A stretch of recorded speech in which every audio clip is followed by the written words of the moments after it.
a toda la gente cuál de las dos fechas es más importante, el 25 de mayo o el 9 de julio. Yo en lo personal creo que mucha gente, equivocada para mí, votaría del 25 de mayo. Y sin embargo, el único día de la independencia argentina proclamada en los papeles es el 9 de julio. Entonces ahí vamos al otro. ¿Qué fue el 25 de mayo? No vamos a repetir la definición de los libros, el primer gobierno patrio, porque parece que esa frase hecha no dice nada. En realidad, para dar una frase que nos acordemos siempre podemos decir, el 25 de mayo lo hicimos y tratamos de ocultarlo. Y el 9 de julio lo publicamos formalmente y lo dijimos. El 25 de mayo de 1810 se explica a partir de los sucesos de España en ese momento.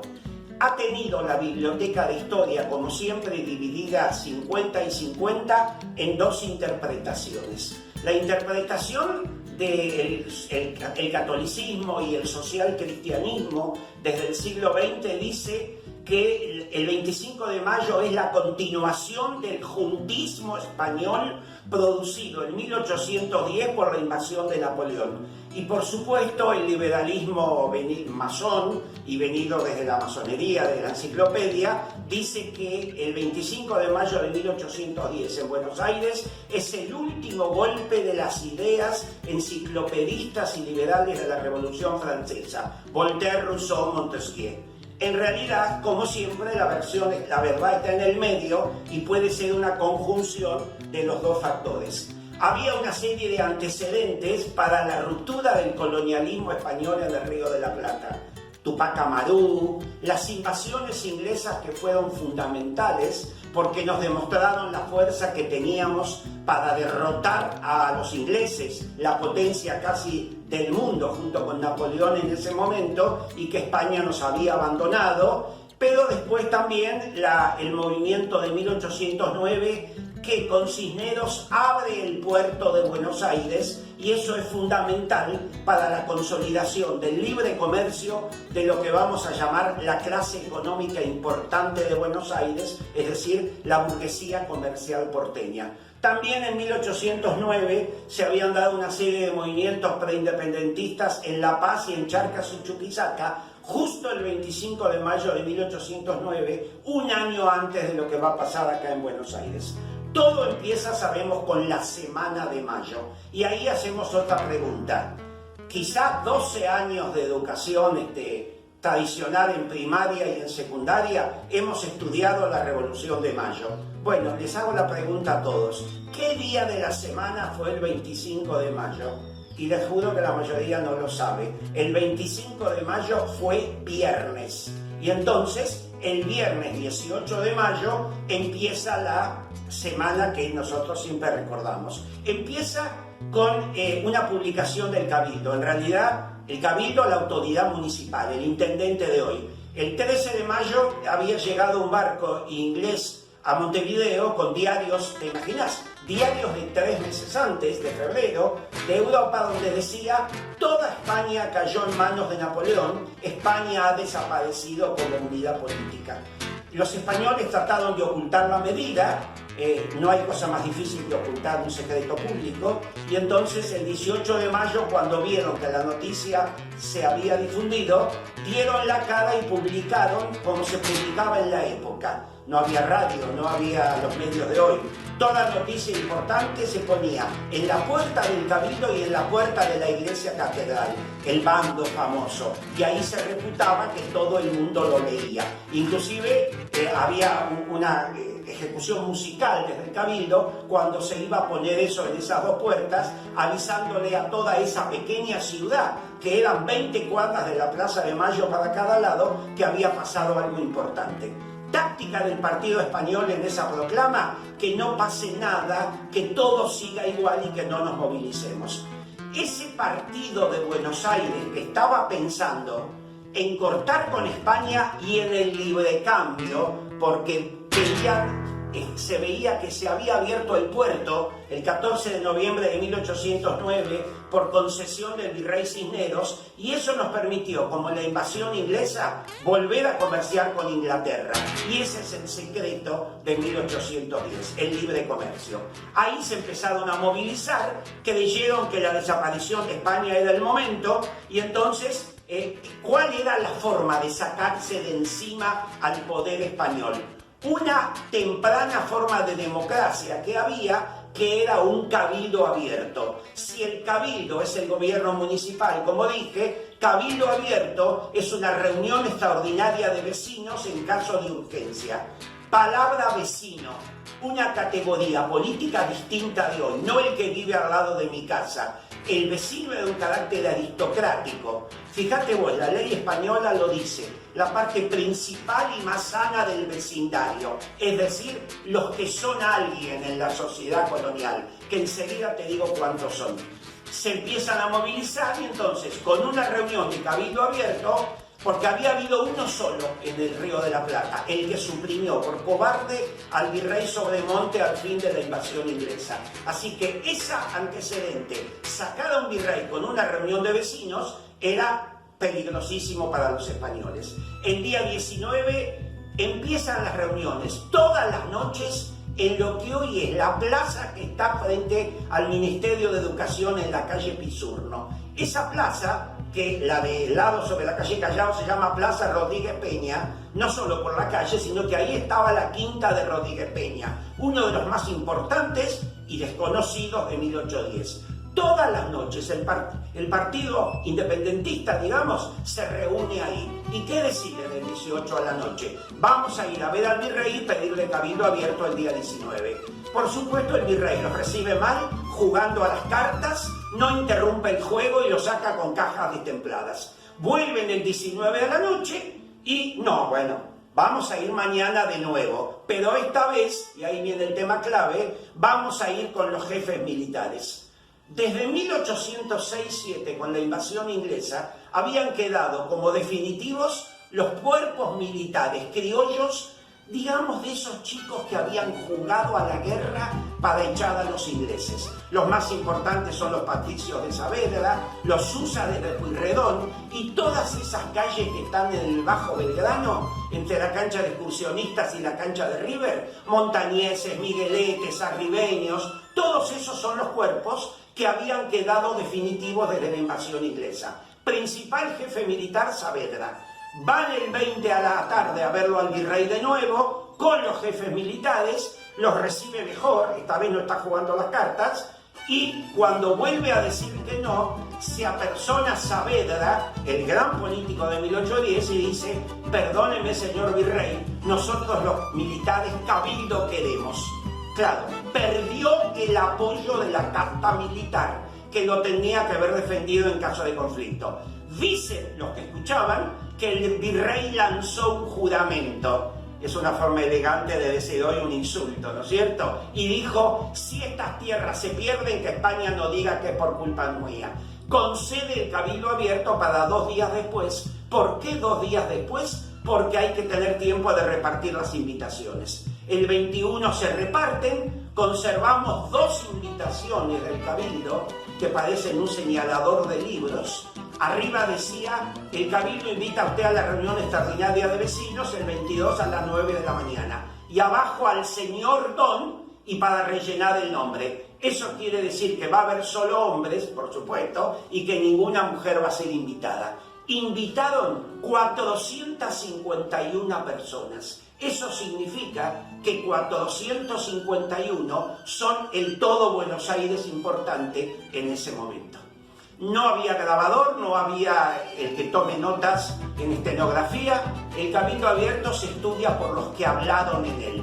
Primero habló el escribano del cabildo Núñez, repitió la proclama, la táctica del partido español, que no pase nada y que nadie se movilice. Después viene el primer problema, habló el obispo de Buenos Aires, Monseñor Lué. Se lleva todos los palos de los testigos de 1810 del Partido Independentista. Monseñor Lué queda como un trasnochado porque dicen que dijo: mientras quede un español en América, el español debe mandar y ustedes criollos obedecer. Monseñor Lué no puede haber dicho esa animalada porque es una declaración de guerra. Si le cambiamos una palabra a los que cuentan todo y diga: mientras quede una autoridad en España debemos obedecer, eso puede ser el sentido de lo que dijo Lué. Después habló el gran orador de 1810, Castelli, el Adalid de Mayo, y dando una interpretación de tipo jurídico. Si no está más el rey, este virrey no representa a nadie. Termina el último discurso español Villota diciendo: muy bien, pero ¿quiénes somos los de Buenos Aires para decidir? Una pelota a fondo de cancha. Es decir, el mismo argumento de los españoles dado vuelta. Ganemos tiempo. Si le tenemos que preguntar a todo el virreinato, son 6 meses más que los españoles se aseguran. Y finalmente, cuando todo se había perdido ante ese argumento, adelante de todo, porque la reunión se hizo en el balcón del Cabildo, cerrando una de las dos plazas, porque la Plaza de Mayo tenía la Recoba en el medio. Y entonces hay alguien sentado adelante, chiquitito, lo empujan al medio y le dice: sálvenos usted, doctor Paso. Paso en sus memorias cuenta que no sabía qué decir. Y como no sabía qué decir, empezó a hablar de historia, claro, obvio. Y entonces, mirá qué genio, mientras hablaba de historia y los entretenía, pensaba: ¿qué digo? Y dice que sentía las miradas de los del Partido Independentista: sálvenos, doctor Paso, porque se pierde todo. Y empezó a hablar de historia, de Grecia, de Roma, y cuando dijo Roma se le prendió la lamparita. Y era abogado, y además escribano. Dijo: hagamos como en el Imperio Romano, que Roma, la capital, la hermana mayor, tomaba las decisiones porque eran urgentes y después consultábamos a todo el territorio. Dicen que los aplausos, viva el chiquitín, nos salvó el doctor Paso, y ahí parece que ya estaban cansados de discursos. Se interrumpió el cabildo y el cabildo convidó a la gente algo. ¿Qué se tomaba? No había café en esa época. Tomaron mate cocido y bizcochitos de grasa con pasteles coloniales. Por eso siempre se repite, a veces cambiando el mate por el chocolate, que también se tomaba. Y a la tarde votaron. Votaron 241 de los 451.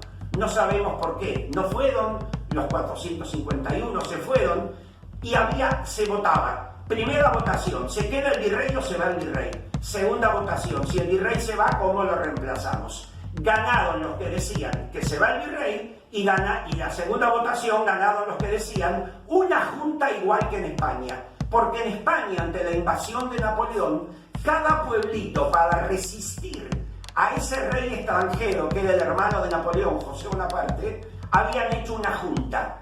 Ahí viene la interpretación hispánica del pensamiento de la teoría de la soberanía popular jesuítica, del pensamiento español del padre Suárez e inclusive del padre Mariana con el tiranicidio. El padre Suárez no seguía la doctrina del absolutismo que había en Francia: el poder viene de Dios, Dios se lo da al rey y el rey gobierna sobre el pueblo, en un esquema triangular de arriba para abajo. El padre Suárez decía: el poder viene de Dios, Dios se lo da al pueblo y el pueblo hace un pacto, la comunidad, con el gobernante, que se interrumpe o se corta cuando el gobernante se va o se suprime por algo. Entonces esa era la teoría del juntismo. Cada pueblo español había hecho una junta. Si ellos tenían junta, nosotros junta queremos. Finalmente, el día 24 los españoles nos hacen una trampa, interpretan como quieren los españoles del Cabildo para no perder el poder y hacen una junta de 5, presidente de la junta Cisneros, 2 españoles y 2 criollos, Saavedra y Castelli. Claro, está bárbara la trampa. Nosotros habíamos votado, la mayoría, que se va el virrey, pero no habíamos votado que el virrey no puede presidir una junta. Eso se llama la junta del día 24. Mirá qué interesante. En las reuniones de la noche de lo de Rodríguez Peña, 50-50 otra vez. La mitad, los moderados, es un gran adelanto. Tenemos 2 en el gobierno de 5. Y el otro grupo, ese grupo que se dice que venía de la Revolución Francesa, llamados jacobinos, como el grupo peor de la Revolución Francesa, Moreno, Castelli, Belgrano, aunque te llame la atención. No, ¿cómo? Si logramos esto, podamos lograr mucho más. Ustedes dos mañana van y renuncian a este gobierno. Y ahí llegamos a la mañana del 25. Dicen que la noche del 24 se redactó en la casa de Rodríguez Peña la junta de la que hablamos ahora un minuto. Y que la hizo Rodríguez Peña y como dueño de casa y que por vergüenza no se puso. Ahora les hago otra pregunta. La primera junta, miren que hemos estudiado la primera junta. Bueno, hagamos un campeonato. Me dicen todos de los 9 miembros, ¿cuántos llegan a 7 por lo menos? Y vas a ver que muy poca gente llega a 7. Porque esto es, salvo tu equipo de fútbol, esto es un ejercicio de memoria. Son 9 nombres que no te dicen nada. Bueno, vamos a estudiarlo de alguna forma que nos acordemos toda la vida. El mejor y más equilibrado gobierno de la historia argentina, donde todos los grupos estuvieron representados. Primer grupo importante, los militares. Te guste o te disguste, si no tenés el apoyo militar, un gobierno no sigue. Por lo tanto, ¿quiénes son los militares de la Junta? El presidente de la Junta, don Cornelio Saavedra de los Patricios, y en la zona de Olivos está la Quinta de Villate, mal llamada Quinta de Villate porque era la Quinta de Ascuénaga, ¿no es cierto? Ahí está, Miguel de Ascuénaga, el vocal. Son los dos únicos militares de la Junta, primer grupo, los que ponen la fuerza para el cambio. Segundo grupo, los abogados, esos son los que ponen la ideología, y en ese momento son los revolucionarios. ¿Quiénes eran los abogados? En general el grupo jacobino afrancesado y que viene de la enciclopedia. Moreno, Castelli son los y Juan José Paso. Tercer grupo, el más desconocido, los economistas. ¿Quién es el economista de la Junta? Creo que el personaje peor conocido de la historia argentina y más deformado, Manuel Belgrano. Militares, abogados, economistas, los burgueses. Vamos a abrir el puerto para que comercie y gane dinero, ¿quién? Los burgueses del puerto. Larrea y Mateu, dos españoles que se habían puesto de nuestro lado para comerciar. Y el quinto grupo, la Iglesia, el representante eclesiástico, que es don Manuel Alberti Conté. La posición de la Iglesia ante la Revolución de Mayo fue dual. La alta jerarquía obispal estaba a favor de los españoles. Y los padres, como el padre Alberti, que era del barrio de Montserrat, estuvo a favor de la revolución.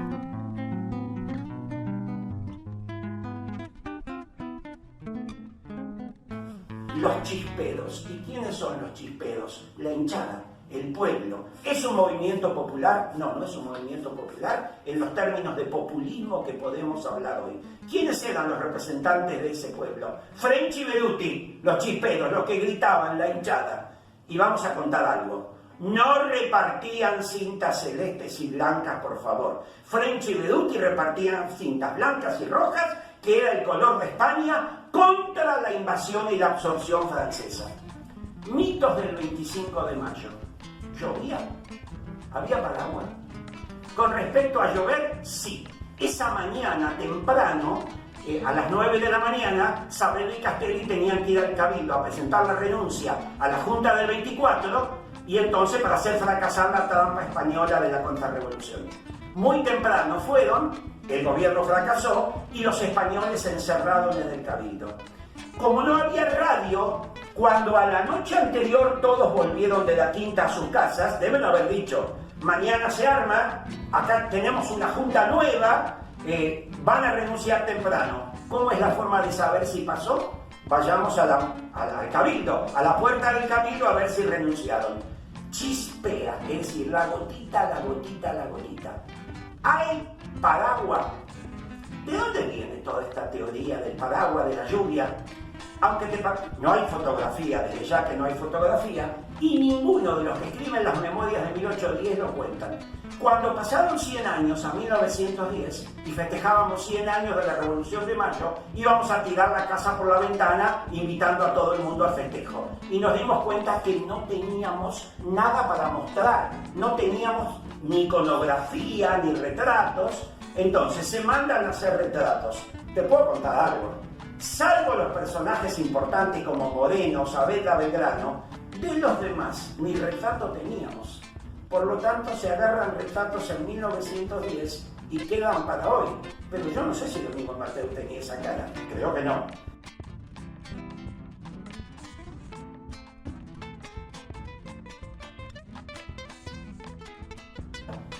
Ahí viene nuestra investigación de historiadores y les puedo contar que nos llevó mucho trabajo. ¿Cómo puedo saber si nadie me cuenta si había paraguas? Muy sencillo. Vayamos a las casas comerciales de Buenos Aires, cuyo inventario con patrimonio tengo, a ver si vendían o no paraguas. Había paraguas, pero te digo, era el paraguas hongo, es decir, el paraguas ese negro grande de hombre que caben dos o tres personas adentro, y era carísimo. Mi hipótesis de historiador es que no creo que todo el mundo tuviera ese objeto caro.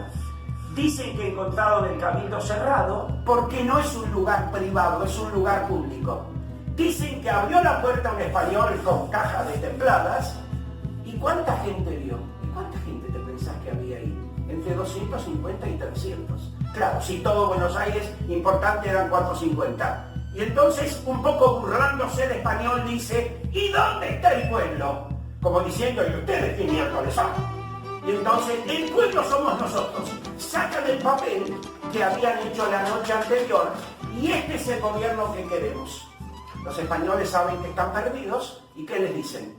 Si a las 3 de la tarde me traen 400 firmas que lo piden, aceptamos el gobierno. Hemos discutido entre compañeros, ¿por qué 400? Una parte de la biblioteca me dice, dijeron 400 como podrían decir 2 millones. No, la cifra de 400 es totalmente coherente. Si todos los invitados eran 451, 400 es la gran mayoría. Y a las 3 de la tarde llegaron los cuadernos con las 400 firmas. Los tenemos en el Archivo General de la Nación. Empezás a pasar las hojas. Cornelio Saavedra, por mí y 13 más. Textual, ¿eh? Mariano Moreno, por mí 11 más. Si alguien se sonríe pensando en la corrupción de la política actual, a lo mejor se va a equivocar, porque durante todo ese momento nadie impugnó eso. ¿Qué pasa? ¿Es una truchada? No creo. Existía lo que llamaba la Casa Grande, los hijos y los centenados que vivían en tu casa. Entonces vos firmás por cuánta gente representás como jefe de familia. Y entonces a las 3 de la tarde juró ese gobierno. Ese gobierno que, presidido por Saavedra, Moreno Paso secretarios, se divide en la primera división política de la historia argentina. El grupo de Saavedra, que es el que manda, se ve atropellado los primeros meses, 6 meses, por Mariano Moreno, que representa la línea dura, representa el plan revolucionario de operaciones de Moreno, que es leña, leña y leña. Moreno, un personaje muy difícil de evaluar, porque actuó 6 meses en el peor momento de la revolución. Cuando dicen el demócrata de mayo, sonriámonos, porque en el plan revolucionario de operaciones, fusilar, sacarle las propiedades a los españoles, y la base económica de la revolución son las propiedades de los malos españoles. Sin embargo, fíjate vos, Moreno, que es el primer periodista argentino que crea la Gaceta, en la Gaceta no es un diario como los de hoy, es un periódico con capítulos de libros que vos no podías leer. Cuando traduce el contrato social de Rousseau, no publica y quita los capítulos donde Rousseau le da con el hacha a la Iglesia Católica. Es decir, puede ser un liberal ilustrado, pero no es tan jacobino como se dice. Y bueno, y actuó 6 meses y después el contragolpe casi conservador de Saavedra anuló a ese grupo que actuó en los 6 primeros meses. Primera medida del gobierno, abrir el puerto y ratificar el comercio con Inglaterra. El pensamiento de ese grupo era abrir el puerto y el camino para hacerlo fue el autogobierno. ¿Por qué? Porque dada la cerrazón política española, España no iba a permitir otra cosa. Creo que así fue.